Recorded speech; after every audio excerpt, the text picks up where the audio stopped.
देखिए, आज जो मैं पढ़ाऊंगा वह 20-25 मिनट का क्लास है, जिसमें लेबर कोड जो होता है, श्रम संहिता क्या है, इसका लाभ क्या है, इसकी कमजोरियां क्या है, श्रम संघों द्वारा इसका विरोध क्यों किया जा रहा है, इसके बारे में मैं अभी बताऊंगा। देखेंगे, भारत सरकार द्वारा 29 श्रम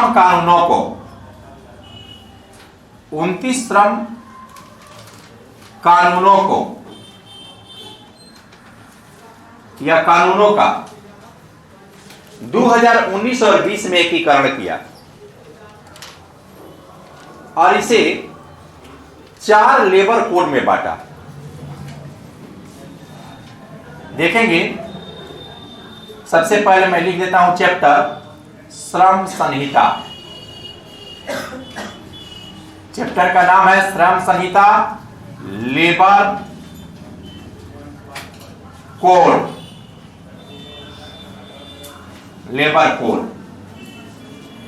इसे 29 श्रम कानूनों को मिला करके 4 कोड में बांटा गया।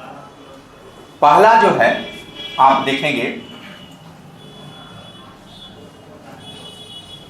लेबर कोड ऑन वेजेज, मजदूरी संहिता।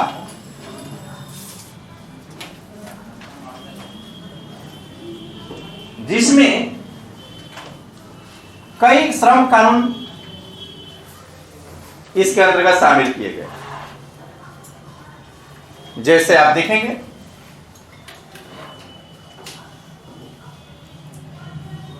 मजदूरी भुगतान अधिनियम 1936, न्यूनतम मजदूरी अधिनियम 1948, बोनस अधिनियम 1965,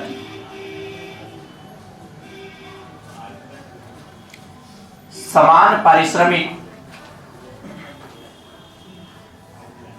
अधिनियम 1976। इसमें मजदूरी की परिभाषा सभी एक्ट में एक कर दिया गया है।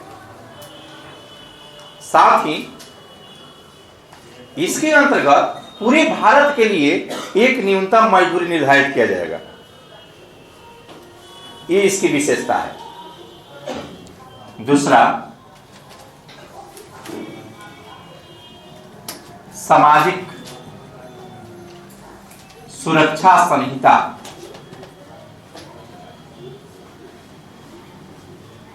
ये 2019 है, ये 2020 है।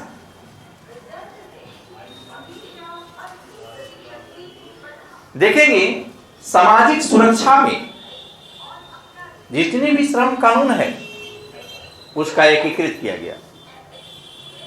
जैसे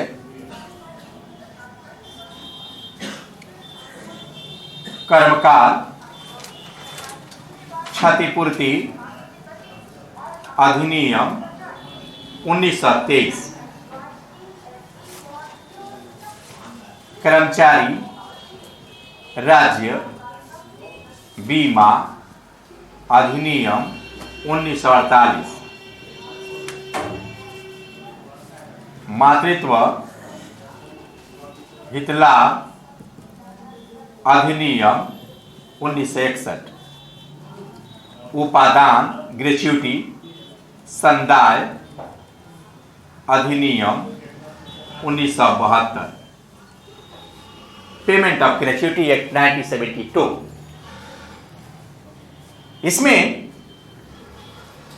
कृषि में काम करने वाले कर्मचारियों को भी, श्रमिकों को भी सोशल सिक्योरिटी, सामाजिक सुरक्षा के अंतर्गत शामिल करने की व्यवस्था की जाएगी। यह सरकार की एक महत्वाकांक्षी कोड है जिसके अंतर्गत सभी को सामाजिक सुरक्षा के अंतर्गत जितने श्रमिक है लाने का प्रयास किया जाएगा। तीसरा,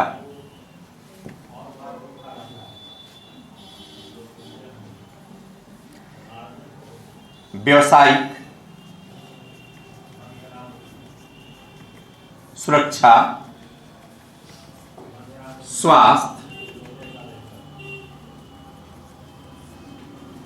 एवं कार्य की दशाएं संहिता 2020। ये जो क्वेश्चन पूछेगा शॉर्ट पूछेगा, श्रम संहिता पर नोट लिखिए, उसमें आपको ये लिखना सब। व्यवसायिक सुरक्षा, स्वास्थ्य, vocational safety, health and condition, working condition code 2020। इसके अंतर्गत कई श्रम संहिताओं, श्रम कानूनों, श्रम संहिता कई श्रम कानूनों को शामिल किया गया, जैसे कारखाना अधिनियम,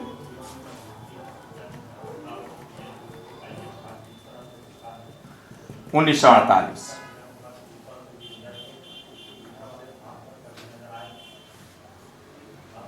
बाल श्रम प्रतिषेध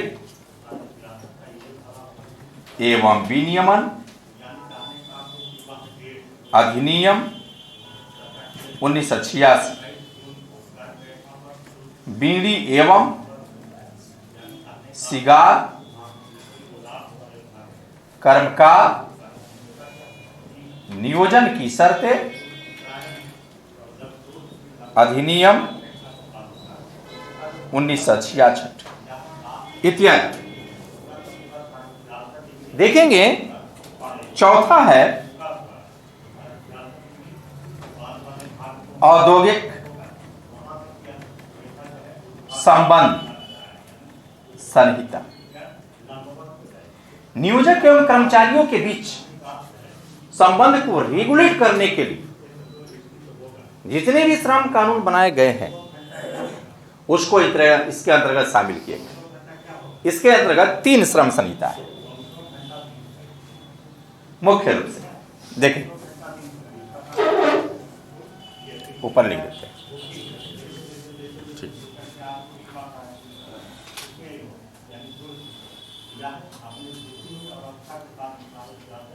श्रम संघ अधिनियम 1926, औद्योगिक नियोजन अस्थायी आदेश स्टैंडिंग ऑर्डर अधिनियम 1946, औद्योगिक विवाद अधिनियम 1947 को शामिल किया गया। देखेंगे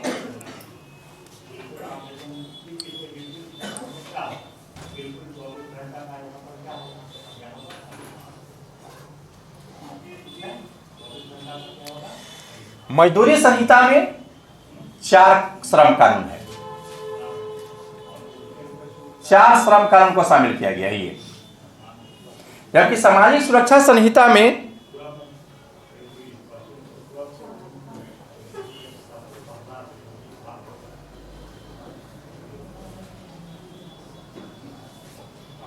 9 श्रम संहिता को शामिल किया गया है और व्यवसायिक सुरक्षा में 13 श्रम संहिता श्रम कानून और इसमें 3 श्रम कानून। कितने हुए? 13 3 16 9 25 4 29 हो गया। टोटल 29 श्रम कानूनों को शामिल किया गया है। अब देखेंगे इस संहिता से लाभ क्या मिलेगा? सबसे पहले कि 29 जो श्रम कानून था अलग अलग भागों में बटा था, इसका एकीकरण हो गया, अब एकीकृत हो गया। अब कोई भी सरकार को नियम बनाने में जो सब अलग अलग बनाया जाता था, अब एक बनाया जाएगा। और जो इसमें परेशानियां होती थी, उस परेशानियों को इसमें एक ही साथ दूर हो जाएगा। जो मिनिमम वेजेज था, वह मिनिमम वेजेज सबके लिए एक होगा, पूरे भारत के लिए।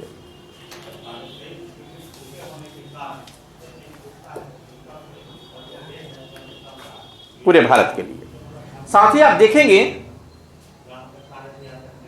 कि नियोजक का आकर्षण बढ़ेगा। सरकार क्या चाहती है? आर्थिक विकास। श्रम कानून को लचीला बनाना। लचीला श्रम कानून बनेंगे तो नियोजक आकर्षित होंगे, एफटीआई आकर्षित होगा। इसको लेकर के सरकार ने क्या किया कि औद्योगिक विवाद अधिनियम 1947 में संशोधन किया, और इसी का विरोध हो रहा है। श्रम संघों द्वारा नियोजकों को अधिक जो है मजबूती प्रदान की गई है। कभी भी नियोजक जो है कर्मचारियों की छटनी कर सकता है। कमजोरियां इसकी है कि पहले 100 श्रमिक जहां काम करते थे 12 माहों में, वहां छटनी करने के लिए सरकार से अनुमति लेना होता था। लेकिन अब इसको बढ़ाकर 300 कर दिया गया है। जब 300 हो गया तो 299 वाले को अनुमति लेना नहीं होगा। तो भारत में जितने भी कारखाने हैं, वहां 300 से कम ही काम करते हैं। बहुत कम, बड़े बड़े कंपनी को छोड़ दिया जाए, बड़ी बड़ी कंपनियां तो मान लीजिए ज्यादा लोग काम करते हैं, लेकिन अधिकांश जो है 200, 150, 300 की से नीचे की आप देखेंगे फैक्ट्री है, वहां ये नियम लागू नहीं होगा, ऐसे ही छांट देगा। तो ऐसी स्थिति में नियोजक क्या करेगा कि कंपनी में टुकड़े टुकड़े जो है भागों में कंपनी को बांट देगा, और वो क्या करेगा कि सब में 250 नियोजित करेगा, और कहेगा कि इस कंपनी, एक कंपनी में 250 है, बी कंपनी में 250 है, और जब मन करेगा कर्मचारी को छांटनी कर देगा। इसी का विरोध किया जा रहा है। ये कमजोरियां भी है। दूसरी कमजोरियां क्या है? हड़ताल जो है, पहले हड़ताल होता था तो सूचना देनी पड़ती थी 6 सप्ताह, 6 7 42 दिन, 6 सप्ताह पूर्व। अब सूचना देनी होगी 60 दिन पर। तो ऐसी स्थिति में हड़तालों की संख्या में कमी आ जाएगी, तो नियोजक के अधिकार जो है, श्रमिकों के अधिकार जो है छीने जाएंगे। इसीलिए इसका विरोध हो रहा है। ये कमियां है इसकी। तो कोड को समझ लिए, पूछेगा कि लेबर कोड, खाली दे देगा लेबर कोड या श्रम संहिता, इतना ही देगा। 65 में पूछा भी है प्रस्तावित श्रम संहिता, फिर पूछ सकता है, ये नया चीज है। तो वैसी स्थिति में 45 में पूछा है कितने नंबर का, तो 17 नंबर का, 16.5 17 नंबर का पूछा है प्रस्तावित श्रम संहिता। कुछ नहीं, खाली लिख देगा श्रम संहिता। अब लिखिए इसके बारे में, सिर्फ श्रम संहिता लिखा रहेगा, इसके बारे में लिखिए। हाँ हाँ, चर्चा किया गया है गीध श्रमिक। कौन श्रमिक? गीध श्रमिक। गीध? हाँ, कहाँ? इसी श्रम संहिता में। हाँ, गीध श्रमिक के बारे में चर्चा किया गया। क्या है गीध श्रमिक? नहीं समझ पा रहे हैं। गीध गीर? नहीं, मैं नहीं जानता हूँ, मैं नहीं जानता हूँ, देखेंगे तब पता चलेगा।